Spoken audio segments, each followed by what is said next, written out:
Good afternoon, Jason Phillips from Auto Appraise, 1964 Chevrolet Corvette, 250 horse, 327 RO code, survivor car, getting ready to go through the vehicle pre-purchase inspection for an out-of-state buyer who wants more than a subtle glance at this car and see what kind of work is in store.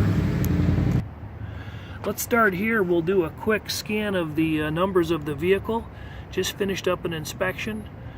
Been about 3 hours on the car. There's our trim tag. There's our engine information. This can be freeze framed so you can focus on some of the stuff that we're seeing. Only the purchaser of this service is going to see this video until he's made a decision, then it will become public. So by the time you see it, something's already happened. So underneath the engine bay, it's clear by me not telling you and you just looking that it's fairly unrestored. Our ignition shield is in place. I pulled this to get to the casting date on the back of the block. J-shield ignition shields are in place as well. Valve covers got repainted at some point.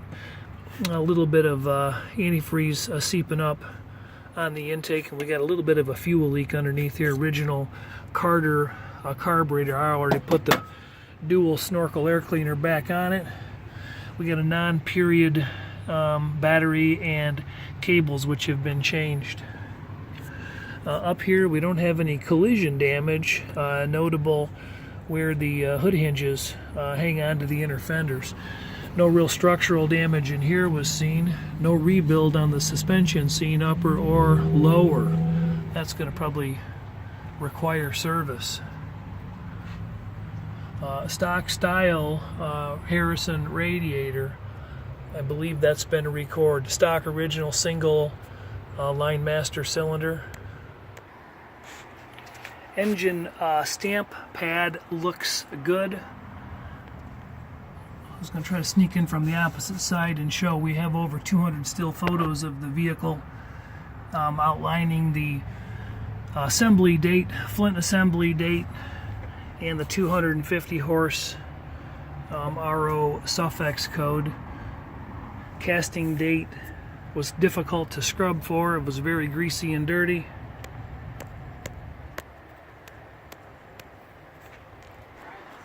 E7 forecast with a 5/21 assembly date on the stamp pad. 64 transistorized ignition was an option. So overall, this is our underhood condition. Let's hop underneath the car. Actually, let's do the glass while we're up here. We've got wiper sweep marks. I pulled up the date codes on the glass. Everything looks original. I haven't ran the codes yet. Few hairline ice scraper style scratches in the side glass, but they roll up and down as they should. Pretty aged top, a little bit yellowed out. Not certain on the originality, maybe not. Some of the foam is coming apart. Tonneau cover works just like it should. 64 earlier body styles actually had the raised ledge on the frame of the door, and later cars, which this is, the door handle lies flat on the door. Subtle nuance of some of the 64s.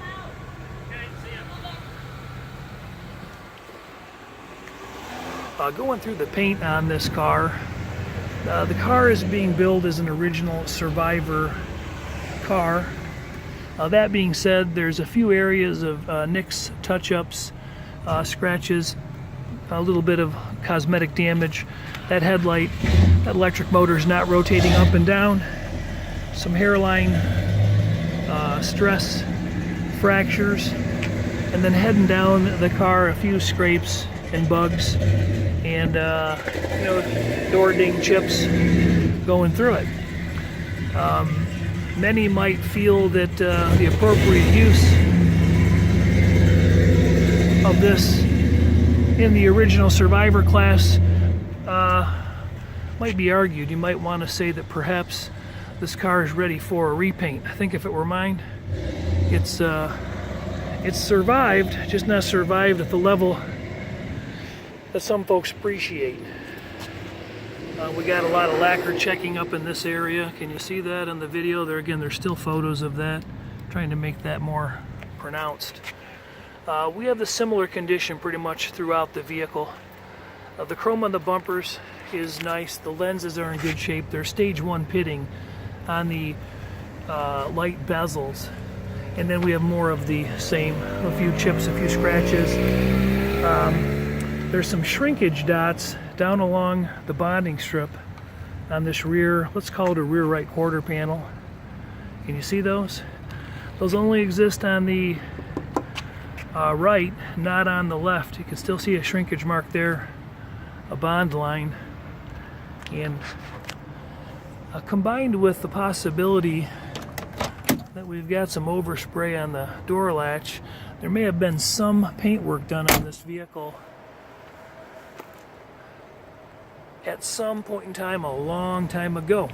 Okay, so you kind of get a general idea that although yes, it's a Survivor, this one might look better on TV than it does up in person. Tops of the bumpers, let's hit the chrome a little bit. We've got some scuff marks on there that those might not polish out, but the bumpers fit nice regardless. Older Firestone tubeless 4-ply tires, original tri-spinner hubcaps, natural finish. Those are correct for 64. Wheels could stand to be repainted as well. Rocker trim looks pretty nice from underneath. Okay, pausing to get underneath. Front suspension, earlier described that the front suspension has not been rebuilt or restored. Again, all natural. Surface rust on the components that did not come treated with paint from the factory. Bottom of the oil pan shows some grease buildup, a little bit of seepage at the front main seal, a little bit of dampness on the ground. Started up the car cold, and the engine sounds really good, had decent oil pressure. We didn't let it get up to temp so I could get out here and inspect it. Got a matching VIN stamp. Last portion of the VIN matched up on the flange. 3851325 I think was the main body cast on that, and that is correct for 1966. Taking a peek at the suspension, we got original riveted ball joints, original springs. There's no compression ahead of the spring pockets, so no indication that there was damage. Floor tubs are visually sound and in good shape. We've got a shield on the opposite side that has some rust in it, but those are a bolt-in piece. They're easily replaced. That one's kind of missing on the other side. Looking down underneath the vehicle, we've got a good handful of scale on the frame, and what may be questionable about repair is the dog legs and the corners of the frame. Both of them look similar to that, and I started to put a jack under there and decided to move it. Didn't want to cause any additional distress on the frame. This unit could possibly be a great candidate to swap the frame right out, or perhaps do a significant repair from here down to there. It's a 250 horse car, so I don't think swapping the frame out is going to be as detrimental as you might think. It's not that difficult, really. But it is some comprehensive restoration work. Stock style shifter linkage and bell housing. Let's go back and look at the rear end and suspension.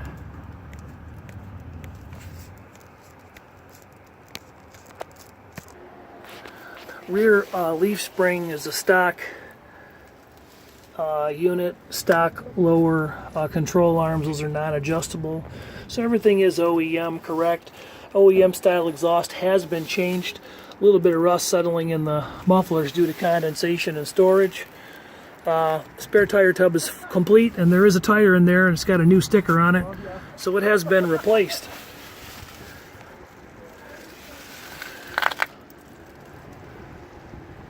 Shocks have been changed, so there's a little better look. None of the brake lines have been serviced.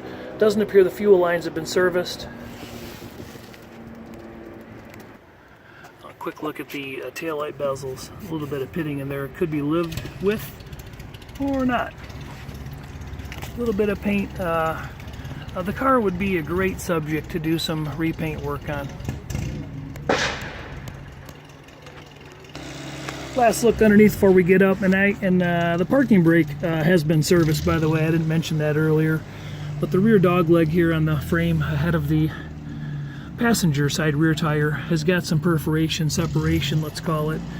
And again, a great candidate to do some repair work on. They can be repaired, but you got to kind of get to them and cleanly be able to weld and get around it. So really, you're going to pull the body off to do it right. And if you're going to pull the body off, might just be easier. You can see the trailering arms have not been rebuilt. Original bushings, and they're kind of froze up. Would be expected for a low miles car. Last look for the customer at the front suspension drum brakes. Last year for four-wheel drum brakes, 1964, and this is a late car, so one of the last ones. No real jacking damage or depressions noted on the cross member, and again, no real rebuild noted on the components. No structural damage seen along the bottom of the core support. And again, the rail surfaces are solid and intact with no folds or bends or diamonds. So, great candidate. Not a bent frame, not a damaged car. They made about 14,000 convertibles, just under 14,000 convertibles in 1964. And I think about 3,400 or 3,500-ish Daytona blue cars. And maybe about 5,400, 5,500 with white tops. Trivial tidbits. 3-speed fan, I think that was a new thing for 1964. Simulated teak wood steering wheel. Car sporting 58,000 miles.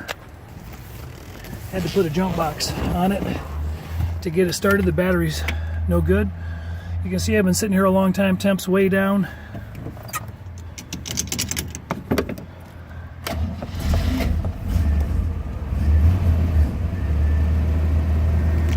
Oil pressure's jumping up to 65, 70 pounds cold. I get that in focus for you.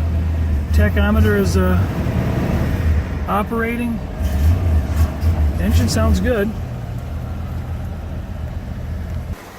Car's got a bit of a fuel leak, so I'm not going to be able to drive it too far. I'm going to let it run for another 60 seconds and then cruise it around the parking lot. That fuel leak will need to be addressed. Original sill panels, original carpet. Mats have been serviced. The glove box door has a few hairline scratches, but the liner's good for an original liner. A little bit of a smuck right there on the top of the cove on the dash. They're otherwise original and in pretty good shape. Small bit of surface rust on the speaker cover. That could be serviced. Flip radio, AM, FM, green, red. Correct. Shifter trim is in very nice shape. Seat covers are in really nice shape. Seats are fairly comfortable. Ventilated seat backs, correct for 64. 64 seats were basically 63 seats, except they're a little wider at the top. And the 63s were a little bit narrowed at the top.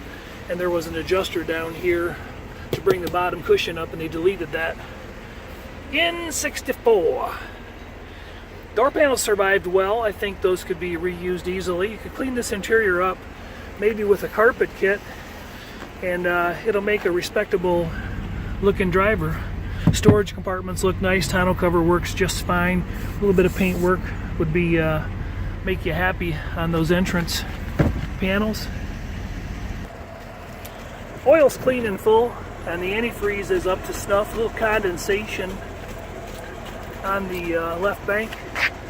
Fuel smells kind of old. Got a little bit of a mist. Can you hear it? Nothing horrific. Looking down the side of the car, it's pretty period 64.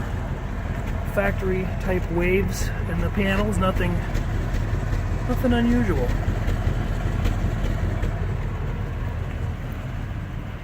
Can smell that gasoline, and so let's take a little risk. I'm going to take a stab that water pump doesn't work anymore. I could be wrong. Clutch feels really nice. Gauging about, whoops. Well, that wasn't helpful. Alright, remind me not to stall the car again with a dead battery. We are charging, gas gauge is working. Keep that revving in a higher range. Clutch engages nicely off the floor, just a matter of a couple of inches. And we've got action, engagement. No chugging. Speedometer is grooving. See if that odometer's turning. 936.9 on the trip. 58007 on the actual odometer. Trip odometer is turning. A little bit of uneven lines. A little bit of alignment issue there.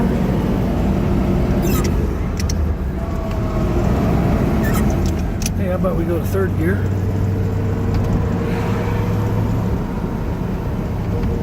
Low speeds is all we're going to do on the car today. Brakes are feeling good. They've definitely been serviced. No noise. No pulse. Not that you get much of a pulse. The original trim in the car is pretty nice. A little bit of light patina on the door handles. But the gauge faces are fairly clean. Lenses are clear.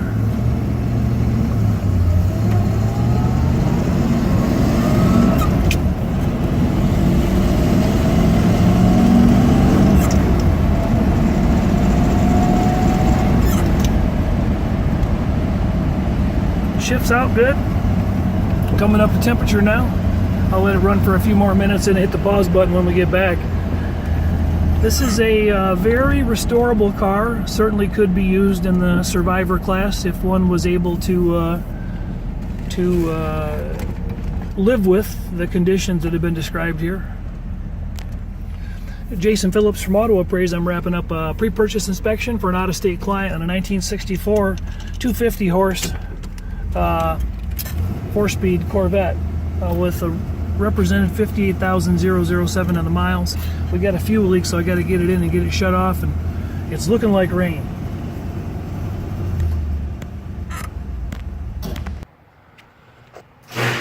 So the last look, it is a survivor class car for sure. And it certainly could be enjoyed and driven in its current condition, depending on, again, the needs and the desire of who's driving it, and what you like, what you don't like. The lights appear to be functioning on the car with the exception of that headlight rotating back. We have turn signals, brake lights, dash lights are working. Again, the battery's weak and the bright light indicator is working, and the flashing bright light switch is working as well. The horn worked. The wipers sweep. The heater control works on all 3 speeds. If you can hear it. The clock is in op. The radio works. AM and FM. Nobody's broadcasting on AM anymore. So, component-wise, the car is operational. Okay, have a great day. Thanks for riding along in this 1964 250 horse RO code 327 4-speed Corvette. Have a great day.